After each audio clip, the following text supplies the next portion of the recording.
going to switch over, and we're going to be talking in a little bit with the Chinese Community Center and also the Asian. It's the Asian Pacific Island group. They have, and actually this month is Asian Pacific Islanders Month, if I recall correctly. So we'll be talking with them shortly, and we're going to find out more about what they're doing and what events that they did. They actually had a big event coming up, which was the Youth Summit. And we're going to find out more about the Youth Summit and what happened at that time. So let's go right on to Yunxiao, and you're the president of Chinese Community Center. I was kind of vamping it because she had to get her microphone, so if you thought I was rambling, I was. So anyway, so thank you for being here from the Chinese Community Center, and thank you for representing Myanmar, right? Yep. That's the formerly Burma, right? Yeah. Wasn't Burma, it was the original Myanmar.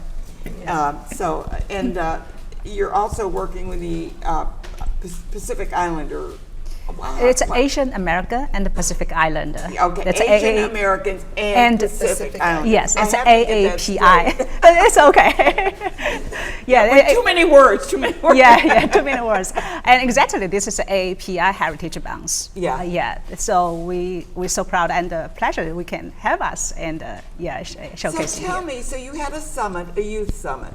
Yes. And so tell me what was this? Because I saw the pictures, and you had both last year and this year. You sent me. Yeah. Those are amazing. You get a lot of young people. Yeah, Tell exactly. me what's the purpose. I don't know who wants to speak first.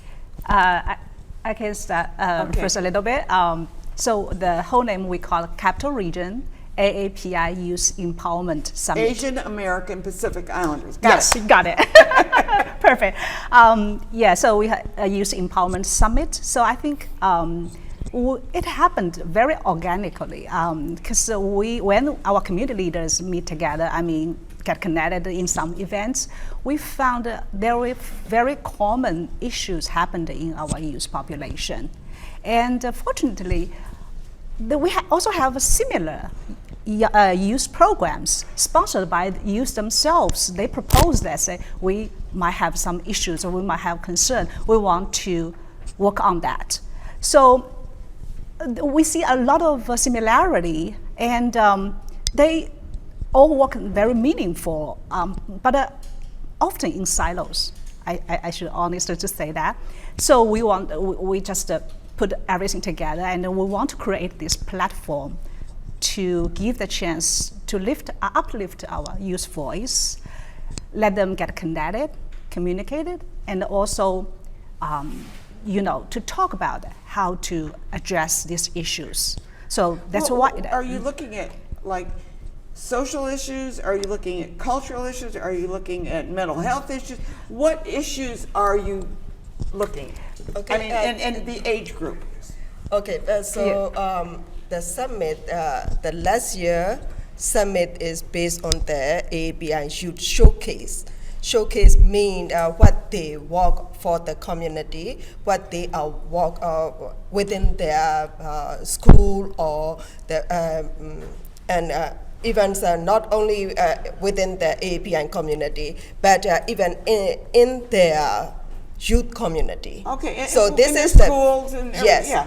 This is the first year summit.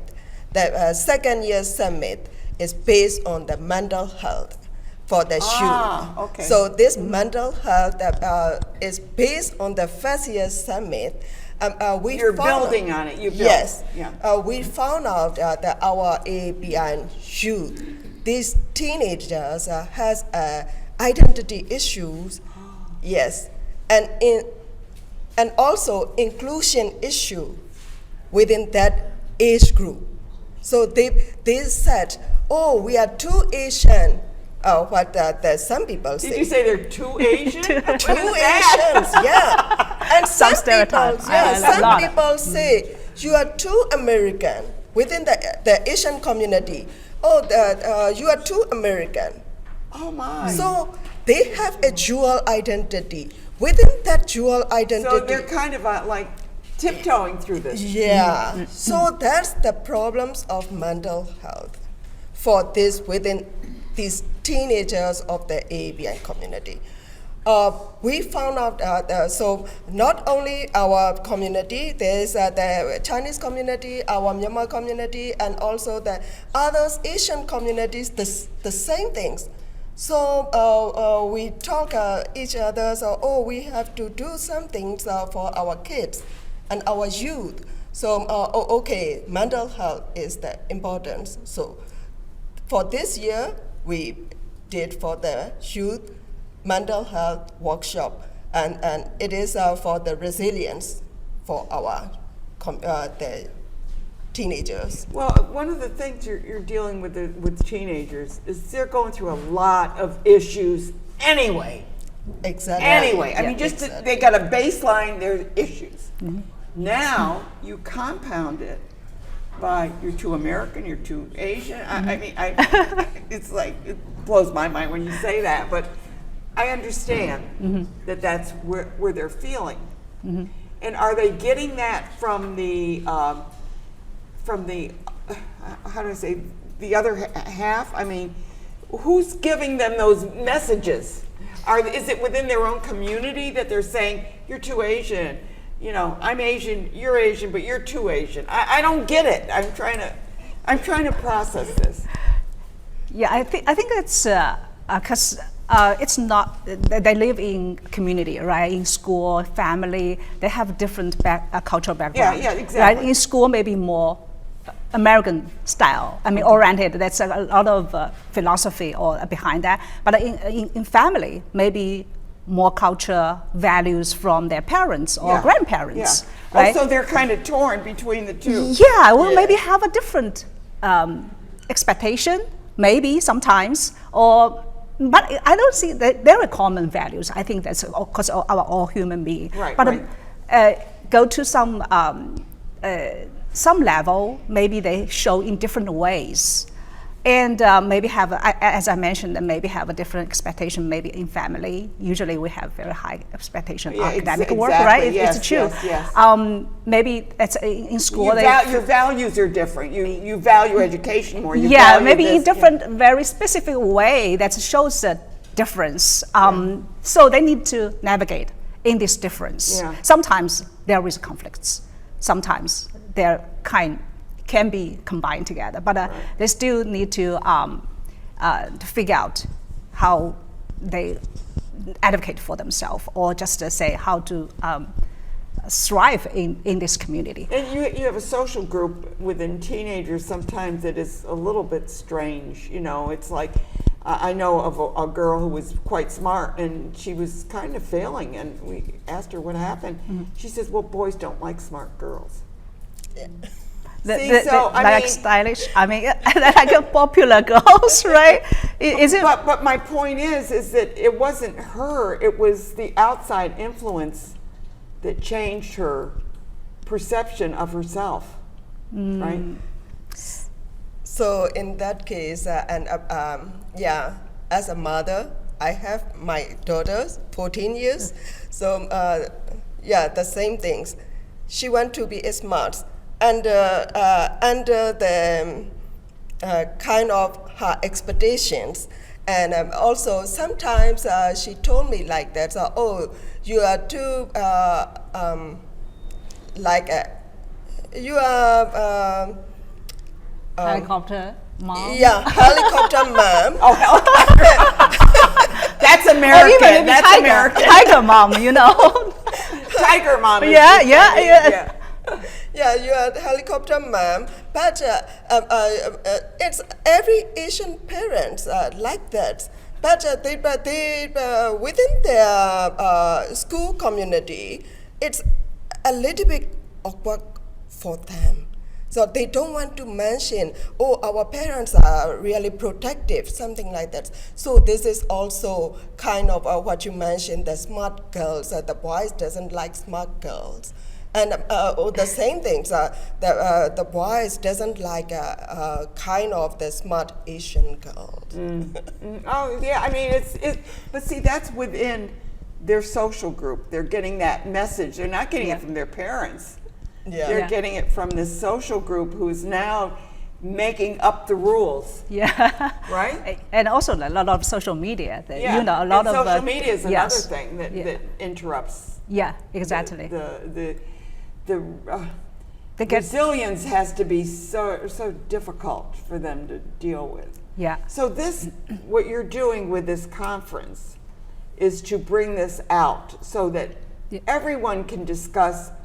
Maybe they have common things they're dealing with. Exactly. That's why we see a lot of common themes or issues, challenges happened in our AAPI community. That's why we want to create this platform, and it will not only involve our CCC and the Myanmar Association. I think Hindu Cultural Center Yes, and yeah, also any the of the- police. yeah. Yeah, a lot of AAPI organization. Involved. Co-create this platform. Now, do you have professionals when you have these discussions? Are there any professionals? I mean, like psychologists. Yeah, or- yeah, of course. Yeah. So So there's someone that can bounce off their thoughts. Yeah. So based on what kind of a theme for, because we will have annually summit, we have a little bit different focus. So first year, Hnin already mentioned, we showcase, because it's the first year we want to connect all the youth programs. So they showcase, I think totally in nine youth programs. Really? Yes. That's wonderful. Yeah, and to showcase what they have done and what their purpose, right? And then we have two panel discussion on the educational equity and also youth and family well-being. We invite, for example, the education equity, we invite a representative from State Education Department, superintendent from school district, and also chair of the school board, and have also of course really youth nailed- themselves. you have nailed Definitely everything. they are key person. To involve in this dialogue.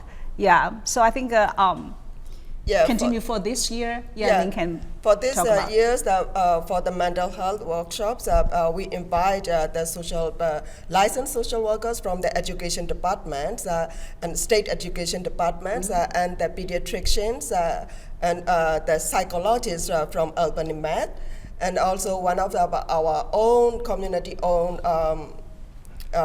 medical students from the Toro Medical College. And another one is that our community owns, AAPI and community owned Nepalese lady. She is from Office of Mental Health, New York she's State Department of Health. from Nepal. Okay. Yeah, and this young generation, she led this youth-centered workshop. We have different sites to working on different topics on them about mental health, mental challenges, right? And these teenagers are sharing their experience, just like a role playing within the groups. So for this year, all the communities combine, and we have more strengthened. And for this youth, I think 55 individuals involved in that workshop. So within that 13 to 18, not 18, 24, it's huge. This is amazing. What Yeah. you're telling me is absolutely amazing to me, that you've been able to put this together and to help so many young people who are struggling with their identity on just a regular basis. Yes. Then you throw in another thing like multicultural issues, and to me, this is such a good thing. Thank you. Thank you. It really is. Yeah.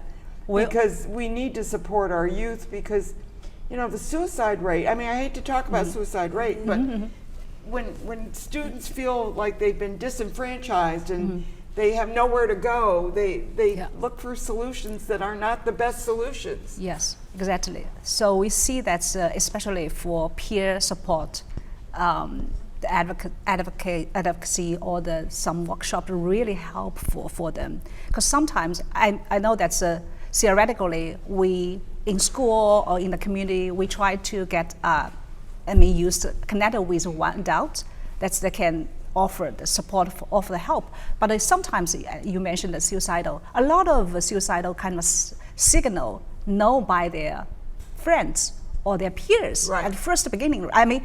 At first spot sight, it. just spot it. So we really don't want to invite them or just make them get connected have a talk, have a communication, have the shared experience, and they have a bonding, they have a belonging, and they can talk. There is a safe space. They can talk about that. They can listen to each other and even offer the help. Support. Yes, yeah. offer the support. Peer support. Yeah, and more that, so we also use like culturally responsive approach to that, because we incorporate different cultural parts, for example, the musical or the arts or even the movements that they can get connected with each other, have a more sense of belonging. It sounds like you both know what you're doing. I think we pretty much. Right? I mean, you really do. You put together a wonderful program. Looks like you're helping a lot. Inclusion, diversity is so important. I know that it's looked down upon from the administration, but the point is, it's very important, and it's what makes our country strong and inclusive, to bring out all the blossoming that's coming from the youth. Yeah, exactly. I honestly say that in Capital Region, I feel it's inclusive and diverse. Yeah, community. it is. We have I think a very diverse and inclusive. we are welcomed or accepted, but still that's a lot of things going on, and honestly, we are marginalized or used to be marginalized, and our youth are underrepresented. So, and also they have kind of a stereotype that they are quiet, don't talk about that. Usually, it's true that's in school system, they usually overlooked. Yeah. I heard, because we did a lot of kind of community listening session from the parents, from the youth themselves. Sometimes the counselor don't need to talk about, because they are good. Yeah. They think that's teachers and They just counselor. want, You're good. Your academic Let's work, not talk everything is about good. that. You don't have any issues. You don't have the mental health issues, right? Yeah. You don't have the. Most of the kids, they really doing well within the schoolwork. So, you are okay, and something like that. They So, overlook the intrinsic part of Exactly. it. So, thank you both for being here and for sharing your story and for what you're doing. I think you're doing wonderful work. Thank you so And much. you've done a wonderful job putting a package together to help our youth, all of our youth, because it spreads out. Yes. Yeah, Good. All thank you us. very much. Thank you and so this much is for our being here. honor. We see to that's be one part of word, this. right? Good. Yeah. Thank you so you. much, We'll Anne. We come appreciate this again opportunity. sometime. Yeah.